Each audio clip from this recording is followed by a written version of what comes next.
1, 2, 3, 4.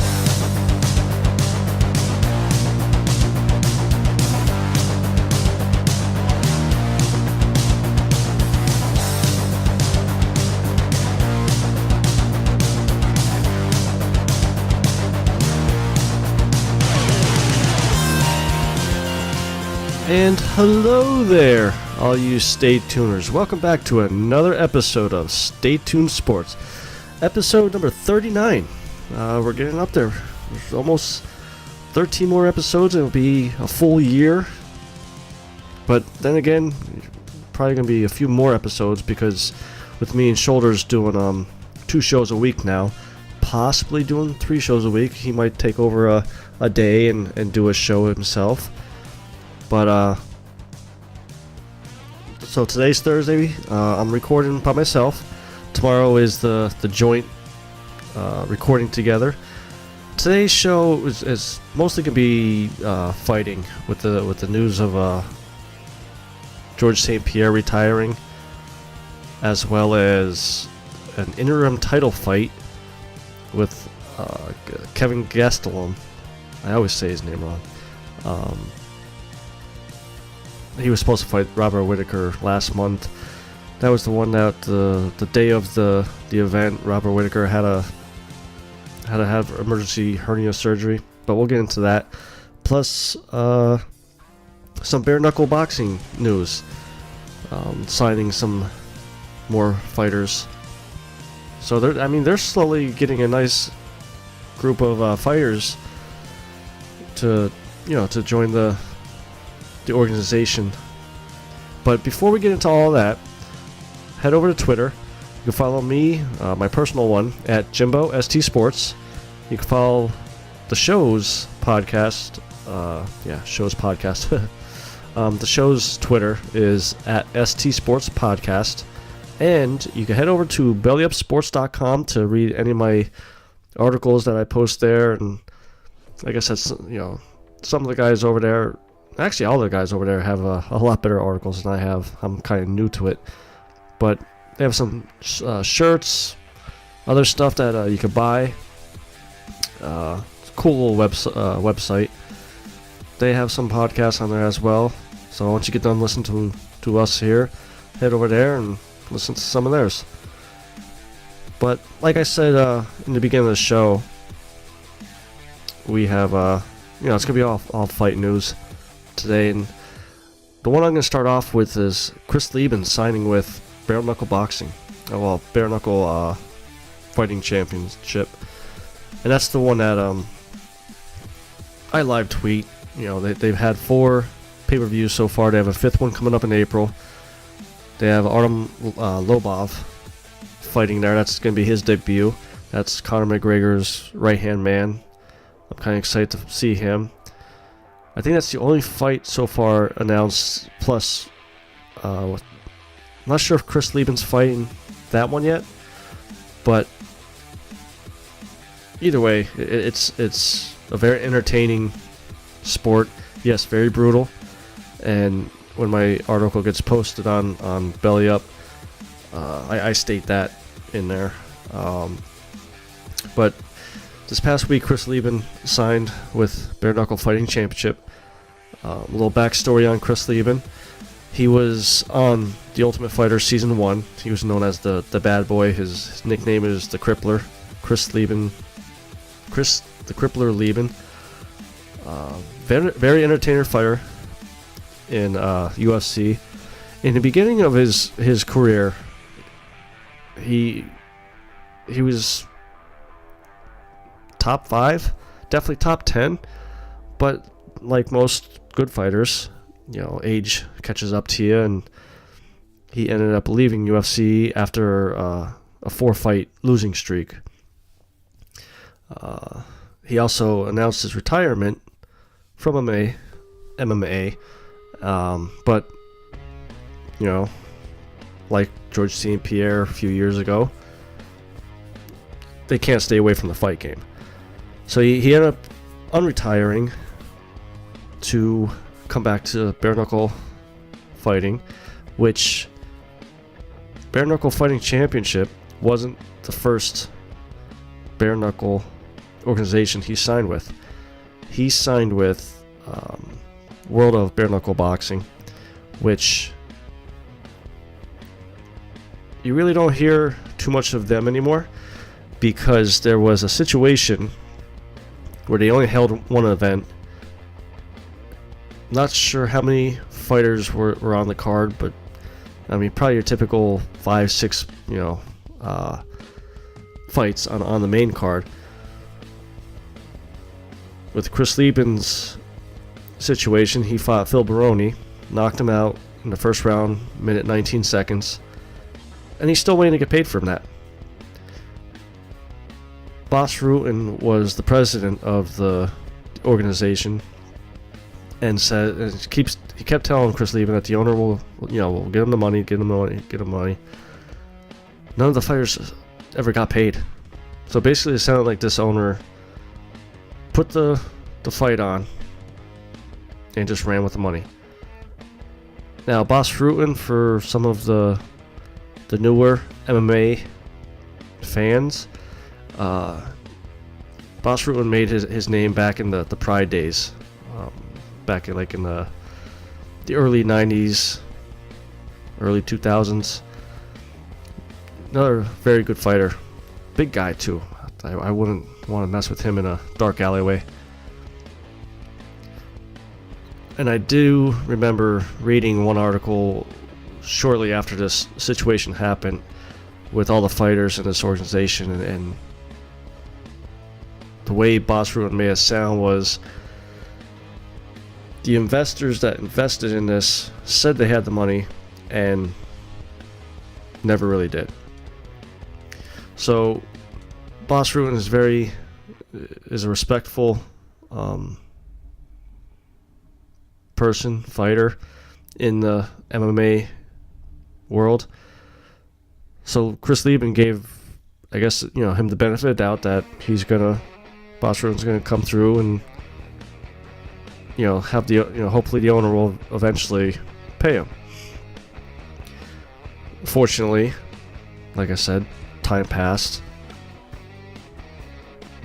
still not paid, and Chris Leben said, enough's enough. I gotta make a living somehow. I gotta put food on my table. So he ended up calling up Bare Knuckle Fighting Championship and signed a contract with them. They didn't announce how many fights, just like Artem Lobov. He has a 3-fight contract. But I'll tell you what, I'm still a huge Chris Leben fan, but when he was in UFC, he was a brawler. So this is another sport right up his alleyway, just like Artem Lobov. One of the bigger fights that unfortunately Leben lost in UFC was against Anderson Silva, and I think it was that fight that really made me want to start following him, because Silva hit him a few times. You could tell he was dazed. No, it wasn't Silva. I forget who the fighter was, but the fighter hit Leben, got him dazed. You thought he was maybe 2-3 punches away from just tumbling to the ground and the ref calling it off. And he just walked right towards the fighter, swinging left, right, like he was a zombie possessed, and knocked the dude out. And even during the post-fight interview, you could see cobwebs were still in his head. Now, he is older. Like I said, he was on The Ultimate Fighter Season 1 back in 2013. So that was 6 years ago. Even if he was 20, 25 there, he's 30, 35 now. With all the beatings he took in UFC, this is where it gets interesting, because in bare knuckle boxing, they don't wear gloves, their wrists are taped, their knuckles are bare, I know some promotions tape their wrist and knuckles. I'm just curious to see, can he take a punch? Now, I didn't see his fight with Phil Baroni, but Phil Baroni, I think he's overrated anyways. I think I could take him probably, but if he goes up against someone like Chris Leben is quick, and he's very accurate with his punches. Can Leben take a punch? That's where it's going to be interesting to see if he's going to be able to last in this type of sport. And you know what? If he could take a punch, he could probably go far. Obviously with bare knuckle boxing, you don't have to worry about takedowns. You don't have to worry about kicks. You're strictly worrying about boxing, so you could protect yourself a little bit easier with less to worry about. So, kind of going with Chris Leben signed with bare knuckle, I looked at their fighter roster. Now, like I said, April is their 5th pay-per-view coming up, and they're doing everything right as far as taking their time. They're not forcing this out like that other promotion did and couldn't pay their fighters. But they're getting, I don't want to say well-named or well-known fighters, but they're known enough to draw some fans in. You got Beck Rollins. Yes, she didn't do anything in the UFC, but, and listen, that's my girl. I love watching her fight, and I'm not bashing her, but she really didn't do anything in the UFC. She comes over to bare knuckle boxing. She's a champ. She's had 3 title defenses now. First one, she destroyed the girl. Second one was a lot more competitive than the first, and same thing with the last fight was pretty competitive too. You got Chris Leben. Yes, he's older, but everybody knows who he is. The MMA fans out there. And listen, if you're an MMA fan, you're most likely going to be into boxing also. Any type of combat sports you'll follow. You'll probably, watch karate videos or taekwondo videos. It's just different forms. It's all the same as far as combat, but just different forms, different rules. So I really think Bare Knuckle Fighting Championship is doing the right thing, taking its time, keeping the pay-per-view prices low enough right now. Maybe within 5 years, maybe they'll be up to $50 a month. But if they're still putting entertaining fights on and better production as far as the sound quality, the video quality, stuff like that, I won't mind paying the $50. Now, one pay-per-view that I'm not going to be paying no $50 for is the Kevin Gastelums interim title fight against Israel Adesanya. I said this, I believe it was 2 weeks ago, that I figured this was the route that UFC was going to end up going. The little backstory to it was Robert Whittaker was the middleweight champion at the time, was supposed to fight Kevin Gastelums at UFC 236, or I'm sorry, 230, I think it was 235, UFC 235. Day of the event, Robert Whittaker had to have emergency surgery. Turns out that he had a abdominal hernia that he had to have surgery for. That night, they gave the belt to Kevin Gastelums, and he was walking around like he's the champ, and even said a couple times, I'm the champ of the middleweight division, which really bothered me because on many levels. Because first off, you didn't beat anybody that night to win that belt. It was given to you. Second of all, yes, you have been a lot better as far as wins, but you're well known at not making weight. In one fight you were 10 pounds overweight. Who does that? What nutritionist or trainer or coach lets your fighter come in 10 pounds overweight? And you want to say that you're the champ, that you're the big guy now? Well, you know what? This fight, I'm actually going to be rooting for Israel because, one, he's a younger fighter. The way he handled his win over Anderson Silva, hats off to him. Very respectful. Yeah, he danced around and trash talked or whatever, but he didn't go overboard with it. He respected a legend. And I just hope he just runs right through Gastelum. Because, and here's another problem, I think I stated this 2 episodes ago, maybe it was. UFC is handing out interim titles like no tomorrow.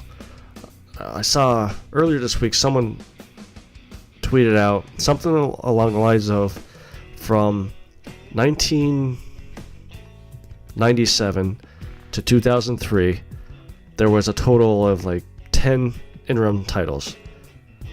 So 97 to 2003, 6. So in 16 years, you had 10 interim titles. From 2004 to now, there was like 20 interim titles. It was like almost 3 a year. What's the point? Like, what's the point of having a belt then? The more interim titles you keep handing out tarnishes the actual belt. Okay, fighters don't, the champs sometimes want to go off and do movies and want to go, do other things. And okay, yes, Conor McGregor was gone for 2 years, had the belt. Well, then you know what? Strip the belt from these guys, knock them back down to the top 15 or so, make them work their way back up. And with this situation, I know it probably kind of sounds like I'm taking shots at Robert Whittaker, that he should be dropped back down, this and that. And I'm not. I actually feel sorry for this guy, because with this type of injury that he has, some people say it's a 2 to 3 month recovery. And actually, Whittaker's trainer, manager, told ESPN he's hoping for a summer return. Which summer, you're looking at about 4 months, 4 month, injury recovery time. This is a freak accident, so I mean, this is something different compared to like the Conor McGregor, or with the recent Khabib getting suspended for a year and him saying, I'm not going to fight till November. For these guys that are saying that they're just going to sit out, they should get stripped.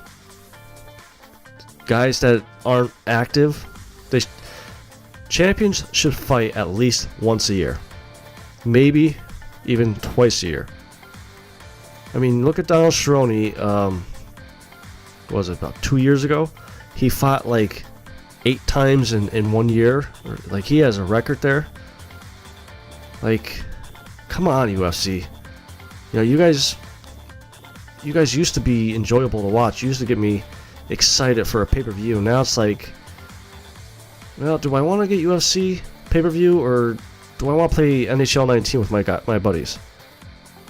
90% of the time, I'm playing hockey with them.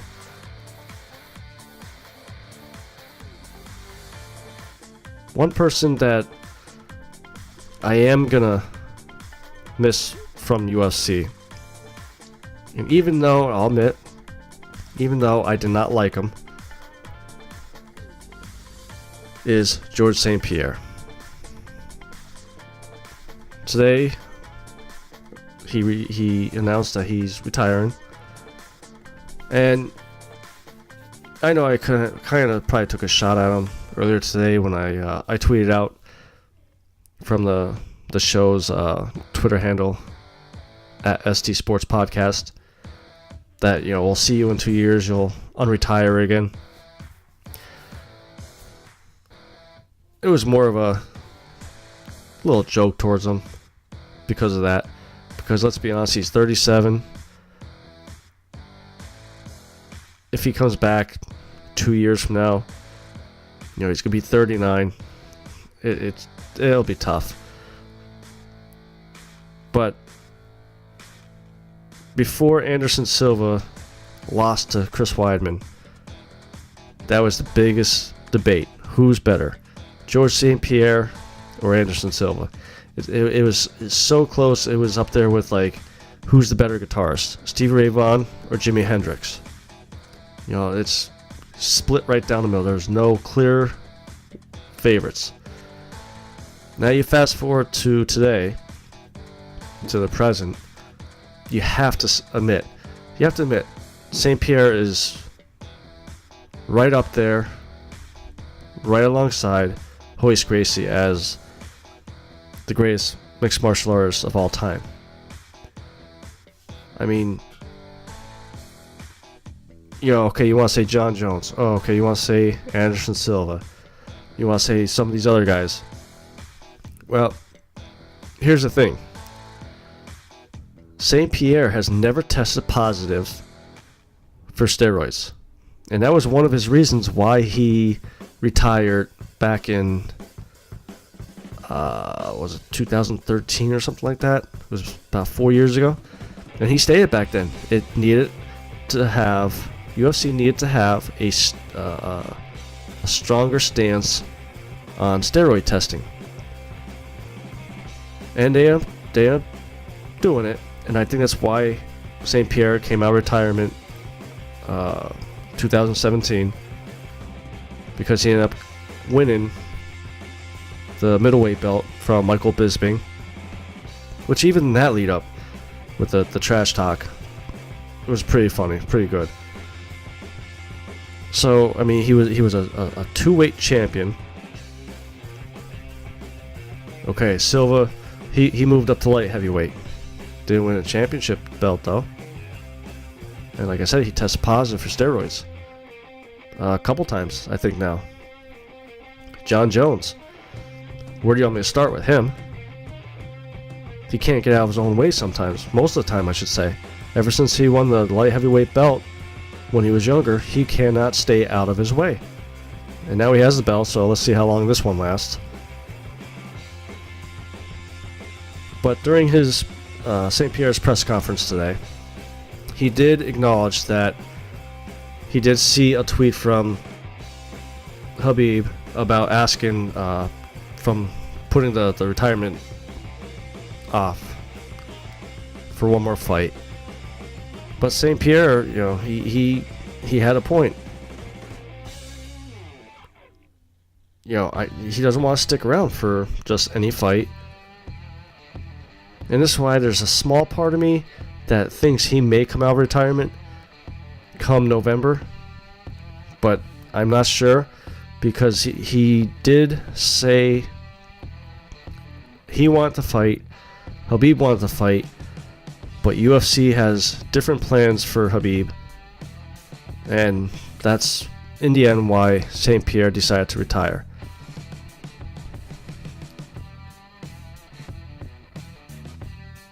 I just don't understand why UFC wouldn't want to do that. I mean, from a business standpoint, you're not going to put scrubs up against your champion. Otherwise, that's going to diminish him. That's going to diminish the belt. You're going to put bigger names up against Khabib. The only person that I could see why they said they have other plans for him would be a Conor McGregor rematch. I mean, who else would they put up against him that would be a bigger fight than St. Pierre against Habib? And, you know, I know a couple episodes I bashed Habib about, you know, his antics, some of the trash talk, this and that. He even suggested to St. Pierre, he goes, you know, you drop down to 155. He even said, I'll even give you 5 pounds at basically a catch weight and do a 160 pound match just to fight each other. In the end, though, I don't think I would want to see that fight anyways. You're taking the greatest possibly ever to do this sport and put him up against, yes, he's 27-0, but to me, he's not a legend. He's not a Hall of Famer yet. To me, it seems like he just got there. St. Pierre's been here for years. He beat Matt Hughes to win the belt. Yes, the following pay-per-view, he had probably, I still say, excuse me, the biggest upset ever in UFC history with the Matt Serra loss, only to come back and just totally demolish Matt Serra the following fight. But like, who did Habib fight? You know, like, I would still probably rather see Anderson Silva fight St. Pierre. I would, if he could pass a test, see John Jones fight St. Pierre. I would even rather see Daniel Cormier. You have a very good wrestler going up against a guy who I actually thought his background was wrestling, but he was so good at what he did, it allowed him to look like he was wrestling. He has the most takedowns in the UFC for, I think, like, for a career or something I saw, you know. So guess in a way it's a sad but good day for UFC. It's a sad day seeing a great fighter retiring, but at least the good part of it is he's going out on his terms. He's not, I'm sorry, BJ Penn, I love you. He's not BJ Penn who's been sticking around for way too long. He's not Chuck Liddell who's stuck around too long. He's going out on his terms. So, with that being said, George, hats off to you for a great career. Thanks for all the entertaining fights that you gave us. And if you do come back, I hope you come back for all the right reasons and you're mentally ready for it. Just so it's not like a Chuck Liddell or BJ Penn situation where you just can't leave the fight game. But with that being said, guys, I believe that's going to be it this week for us. Well, for me, I should say. I'll be with Shoulders tomorrow doing the show. So we're going to have back-to-back days again of having some Stay Tuned sports. Before I go, head over to Twitter, follow our handles you can follow me at Jimbo SD Sports, and you can follow the show's Twitter handle is at ST Sports Podcast. I will see you guys tomorrow. This is your good friend Jimbo, signing out.